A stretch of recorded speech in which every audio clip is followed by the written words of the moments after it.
Alright guys, thanks for tuning in to another episode of Terrible Towel Tuesday. I am your host, SimFBallCritic.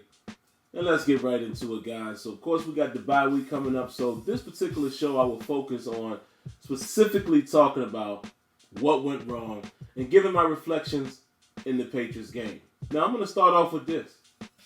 Landry Jones didn't lose the game for us. I am very surprised and actually happy to say that. Landry Jones did not lose the game for the Pittsburgh Steelers against the New England Patriots. In fact, Landry Jones actually had more passing yards than Tom Brady, which was 281 yards if I'm not mistaken. Threw a touchdown, but he also threw an interception early in the game. And I don't know the route. You know, some people could say maybe Antonio Brown could have fought more for it, but it definitely looked like to me that Landry Jones forced that ball inside. Malcolm Butler had perfect position. It's a one-on-one situation. As a quarterback, you got to see that because even when they showed it from the point of view, you know, the POV of Landry Jones, he's looking right at it. Throw that ball to the outside, to the back pylon, and let Antonio Brown go get it or let it go out of bounds. But hey, in the heat of the moment, you never know. But that's one mistake that I saw. You got to throw that ball away from the defense. Bad throw. But he made some great throws in the game. You know, he hooked up a lot with Kobe Hamilton, who made great catches. A deep ball that he threw to Antonio Brown. He threw another pass across the middle to Antonio Brown. And that touchdown.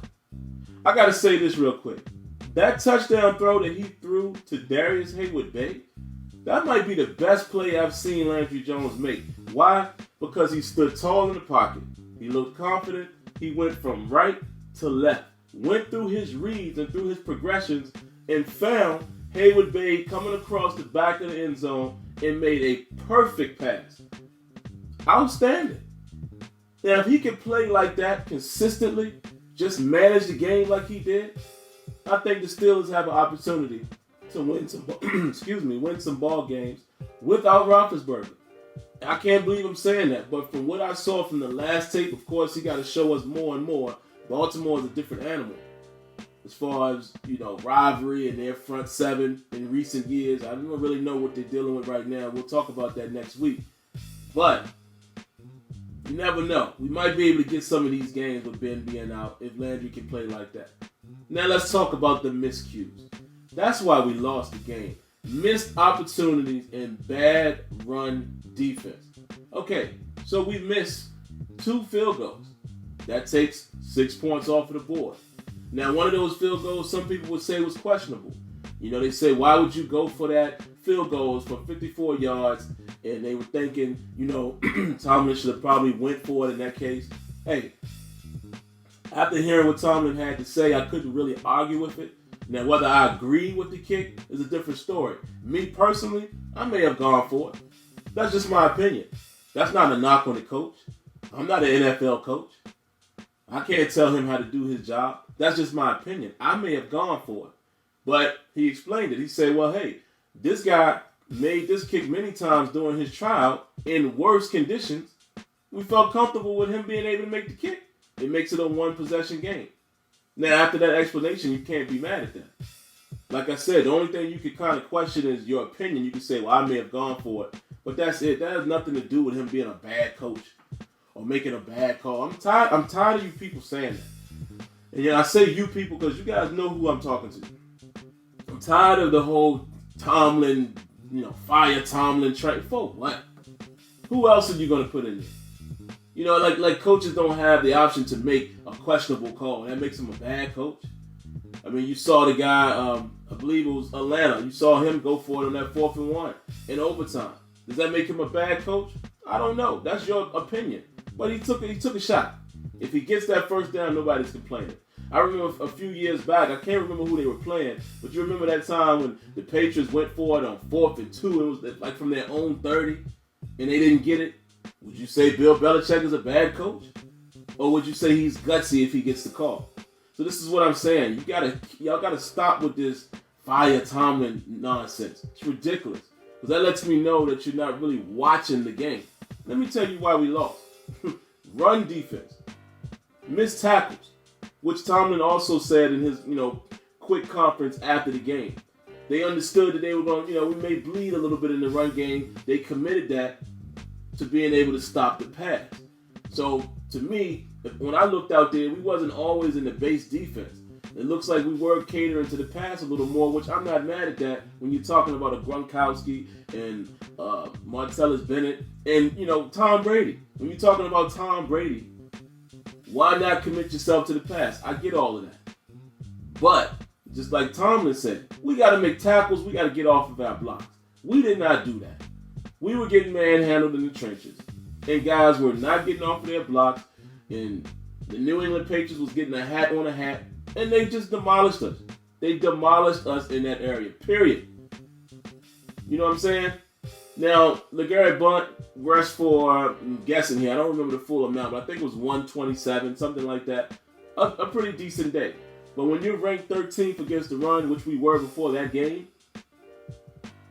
then you're going to give up a 100-yard rushing here and there. That's to be expected. It's going to happen. It's like last week before that, we gave up 200 yards. But when you at about 13, it might happen from time to time. You give up 80 yards, 90 yards, 100.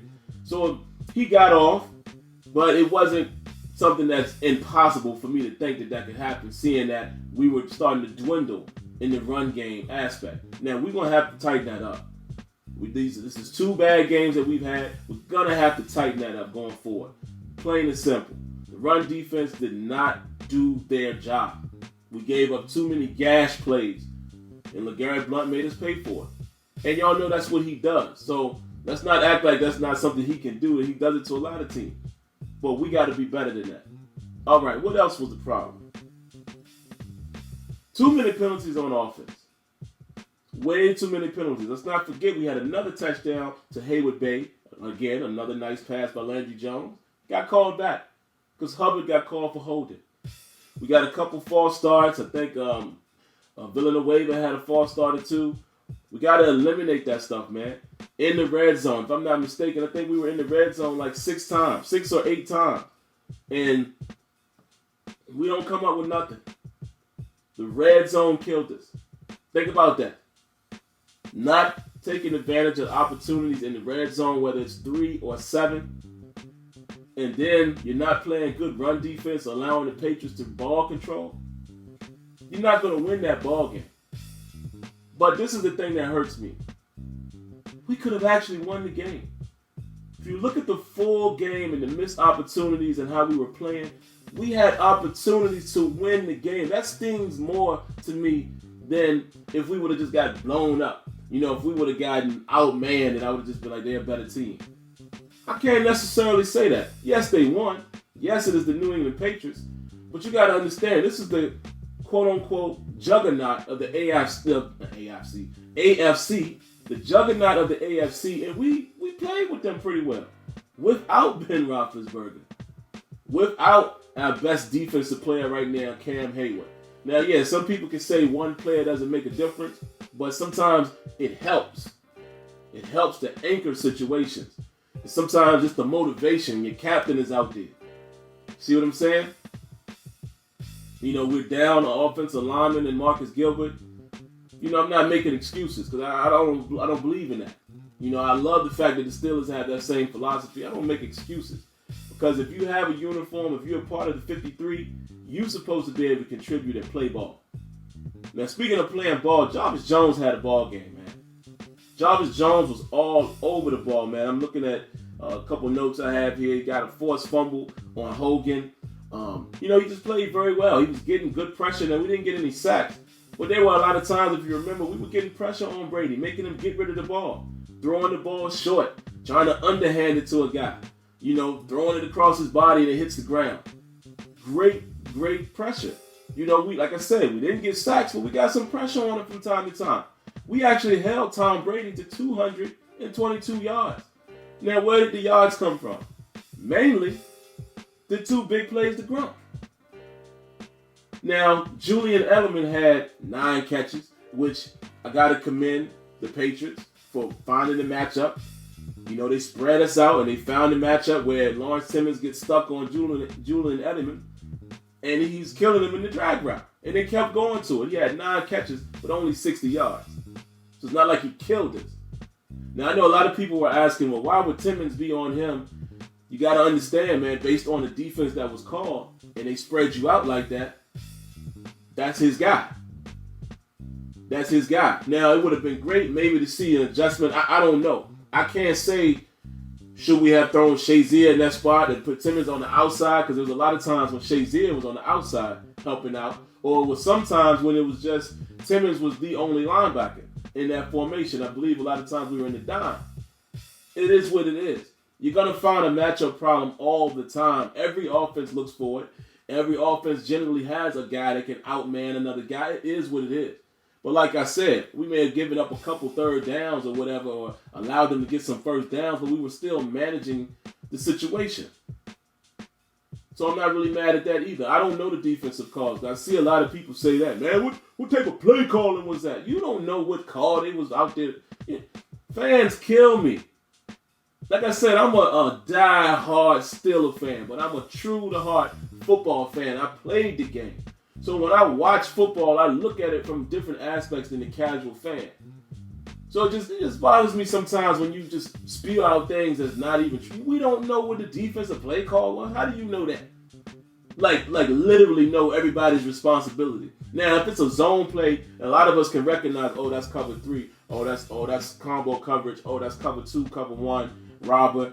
Yeah, we can know the stuff like that, but it's hard for you to sit there and say, oh, the defensive play calling sucked. Like I said, we didn't give up much in the pass game. Maybe that's because the run game was working so well. But I think the plan we came in with could have worked. Just got to stop the run, man. Got to stop the run. And let's talk about the Gronkowski situation. That first touchdown, he's a rookie. But Sean Davis made a mistake, in my opinion. I don't know what the zone coverage was. I know it was a combo coverage. But this is what I was looking at. When you see that you have Robert Golden up tight, he's playing Gronkowski man-to-man, which, safety on the tight end. Y'all know how that's going to happen. That's going to work. Sometimes the tight end is going to just demolish that lineup, or that matchup, rather. But you had William Gay playing underneath. You had Artie Burns playing the outside, and you had Sean Davis playing the deep third. Sean Davis, for whatever reason, jumps Edelman. Artie Burns is trailing Edelman, and Sean Davis jumps that route, which is more underneath at the time, because he hadn't, broke down Phil yet. And he allows Gronkowski to run down the seam, and he's already past Robert Golden. Now, to me, like I said, I played the secondary. I played linebacker, played strong safety. I played in the secondary. To me, you got to identify your threat. You have to identify who's the bigger threat.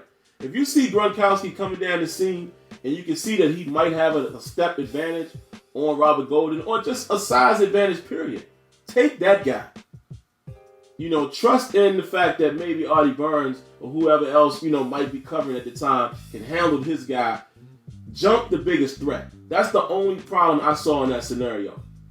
And you could tell, because he got spun around and he looked back, and you could tell as he was watching the play, you could tell his body language was like, you got to jump that guy over the top. And maybe he doesn't go to Gronkowski on that play. Edelman again, not Edelman, one of the other guys again was coming across the middle, so Brady probably checks it down to him, and we're probably, they probably still playing for another down. It's not going to be a touchdown at that moment. So little stuff like that, but he's a rookie. Sean Davis and Artie Burns both are rookies. They're going to take their lumps, guys. We understand that. I understand that. So I can't beat these guys up too much. We are young secondary. They're trying to get themselves together. It is what it is. But that's how I feel about it, man. And then, the other play, same situation. Robert Golden got caught up in man-to-man.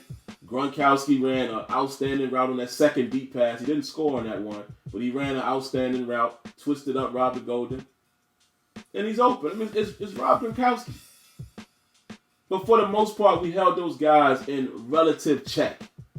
They didn't kill us, but I got to commend Tom Brady and the New England Patriots, Bill Belichick, for the way they called the game.